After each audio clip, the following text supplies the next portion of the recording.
Well, I want to start by thanking you, Mac, Chairman Thornberry, for joining me today, but also for your leadership on this issue. No one knows the issues surrounding our military and the needs better than Mac Thornberry. He knows what's at stake in this funding bill. As Secretary Mattis has discussed it, he's come here so many times with various hearings and testimony.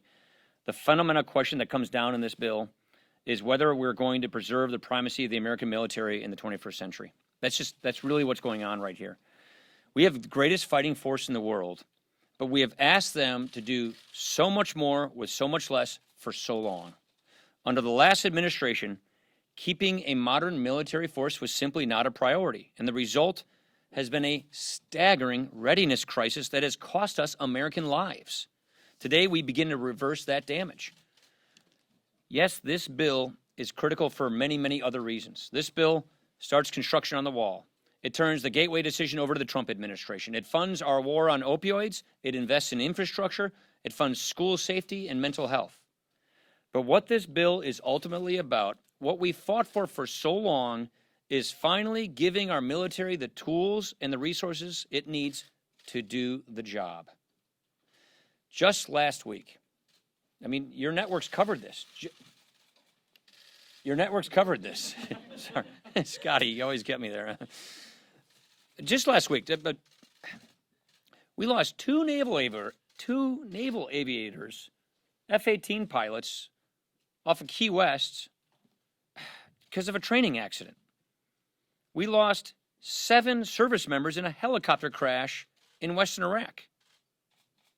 9 people last week alone because of equipment.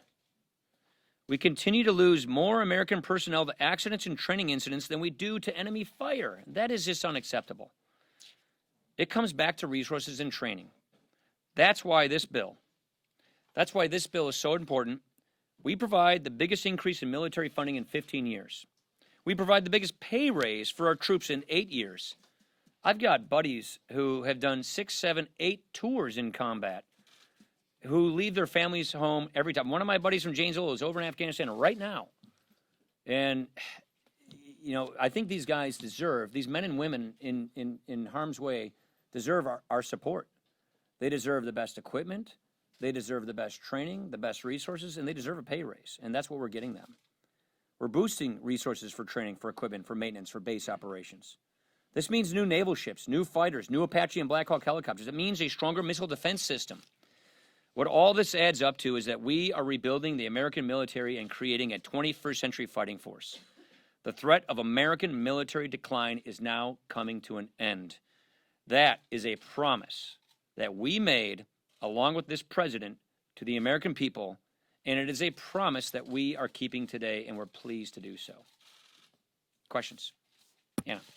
Mr. Speaker, you said earlier this week that the name of the game in debt and deficits is entitlement spending. So I was wondering what specifically is on the agenda for this year, or what you're teeing up for future Congresses, besides the changes to Medicaid that were in the health care bill last year that didn't pass. We will take anything we can get with our partners in government. We're going to work on all fronts. Number one, we regret the fact that the House passed a repeal and replace bill, the biggest entitlement reform bill ever considered in a Congress. Unfortunately, the Senate did not pass that. So we're going to keep going at that issue. I also think when it comes to the Farm Bill and other welfare programs on our workforce development program, we can get some good welfare reforms there as well. Christina. Out at 8 p.m. last night. It's over 2,200 pages long. There are a lot of members saying they just haven't had time to read it. Is that a fair situation to put them in? Well, the challenge is, first of all, did the process take longer than we had hoped this week? Yes, but it was a process where you had negotiations between Republicans and Democrats, House and the Senate.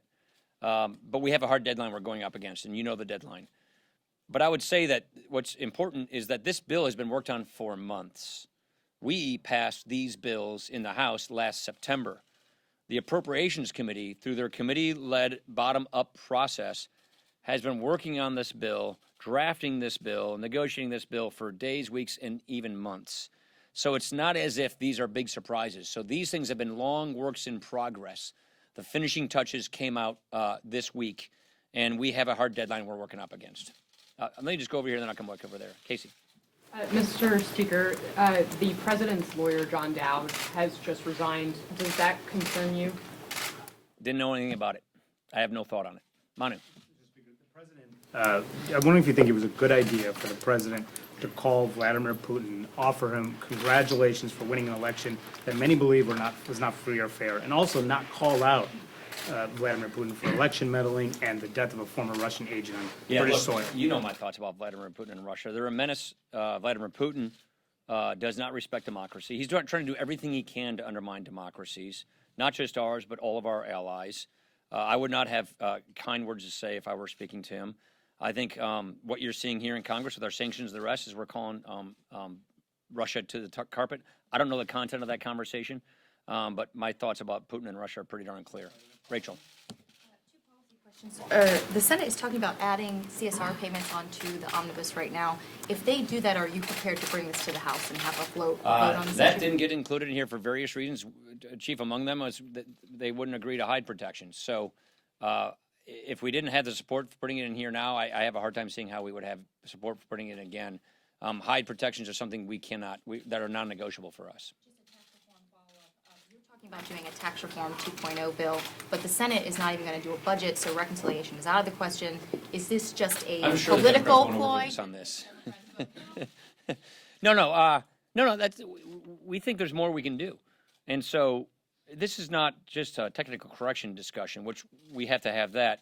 The way we look at tax reform, first of all, we had the co-op fix in here, which we think is very important. But what I've learned from studying tax reform systems for a long time is that when you convert your international system from worldwide to territorial, like the Brits did, like the Japanese did, there are going to be details that you miss. There are going to be lessons that you learn. We're going to take some more time to get those lessons, and I believe by the end of the year, we'll have some lessons learned, meaning some technical fixes that will have to happen. And if we're going to go back and do that, we might as well try and make the tax code even better, and that's something that I think we want to look at doing. Yeah. This bill only provides for about 30 miles of actual new fence along the border. What do you say to Republican voters, to the president's supporters who are still looking for that big, beautiful wall? So this bill has funding that lasts for 6 months. 6 months. And we're putting the administration's full request for the border and for border security and the wall in here for the next 6 months. A 1 year's worth of requests in 6 months. This actually has more wall funding and more wall allotment than the administration's request had. So we even do more in this bill than what the president's budget asked us to do. So we're going to be getting a down payment and starting on the border security. And by the way, border security means a lot of things. It means a wall, it means a levee, it means see-through, it means resources. It's a very diverse border. What we do is we listen to the Border Patrol. What do you need? Where do you need it? And we listen to them who tell us, based on the conditions on the ground, these are the physical barrier structures that are necessary. That's what we're funding here. And we're getting a good head start on it. Yeah. Speaker, when you took over the gavel, you promised to have a more open, deliberative process. You guys have a 3-day rule, which you just broke on this bill. You talked about open amendments. You made a number of promises. Do you feel like you delivered on those, and particularly in relation to this bill you're voting on? Yeah, well, I think obviously by and large we've done a phenomenal job of that. I think what happens is when you run against these tough deadlines, as you know, the House passed all of its appropriation bills well ahead of schedule. As you also know, the Appropriations Committee has been having hearings and markups all along. So this isn't as if it was a 1-week process. This has been a months-long process. And the negotiations took longer. Why? Because we had to negotiate with Democrats and with the Senate. So those took a little longer than we had anticipated, but we have a deadline we have to move up against, and we don't want to see a shutdown in the meantime. So because we have a deadline, we want to get up. We want to get, and our members also have a deadline. But also we have a member who passed away, whose funeral is tomorrow, and we want to be sensitive to that as well.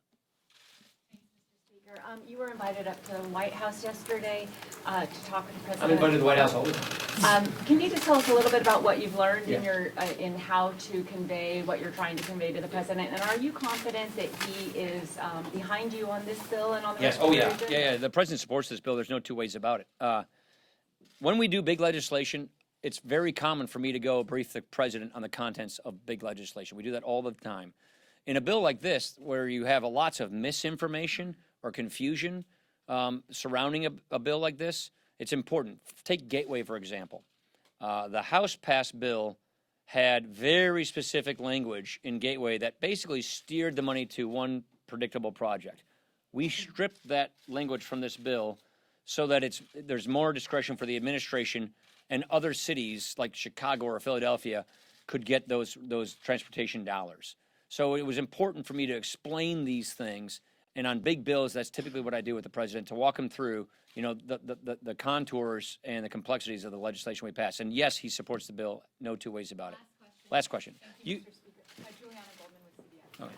To follow up on Manu and Mary's question, when you met with the president yesterday, did you address his call with Vladimir Putin or raise? No, we just talked about appropriations legislation. And then how did you respond to the $1.6 billion figure for the wall, which is? I think you liked it. I think you liked it because the administration asked us for $1.6 billion for the border, for the wall, and we got it. So he was happy with that.